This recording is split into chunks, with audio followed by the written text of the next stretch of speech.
Minnie's Bow-tique is a really peculiar episode of Mickey Mouse Clubhouse. If I had never seen Minnie's Bowtoons, I wouldn't have batted an eyelid, but this is obviously a precursor to Minnie's Bowtoons. I'd like to know why they decided to call that Minnie's Bowtoons and not Minnie's Bow-tique, whereas they referred to the episode Mickey's Mouseketeers, they also call the series, well, Mickey Mouseketeers. But the premise is very simple with this one. It's very much like Minnie's Bowtoons, and Minnie is opening her very first boutique. And I'll be honest, there was one thing that I didn't like in this, but the rest of it I thought was really fun. I didn't like the fact that Minnie said a boutique means a shop that sells bows. Well, that's not actually correct.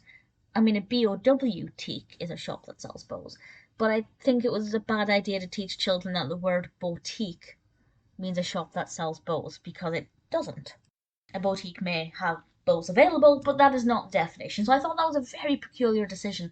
But apart from that, it was obviously a lot of fun, and one of the great things about this is that it actually had the Minnie's Bowtoons theme song in this, and I find that song to be really addictive, so I really enjoyed that, and I loved seeing the different bows and how creative they were.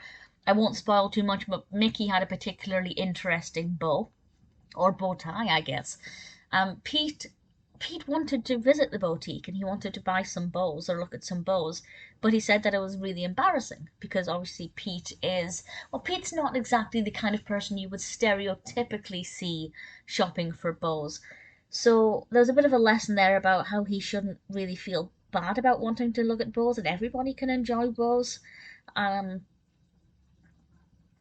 And there were a lot of other educational moments, mainly with patterns and colours, asking the viewer to identify where a certain bow should be placed on a shelf, where does the spotted bow go, where does the striped bow go, etc. Even Goofy I thought was on top form, and he usually irritates me, but he had his elbows, and I found that to be very amusing.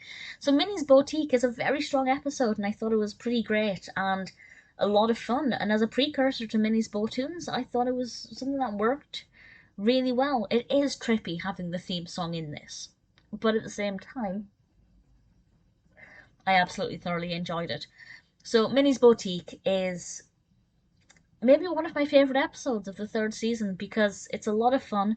I like that it connects this show to Minnie's Bowtoons a bit more directly, and even the characters who usually annoy me gave a pretty decent performance.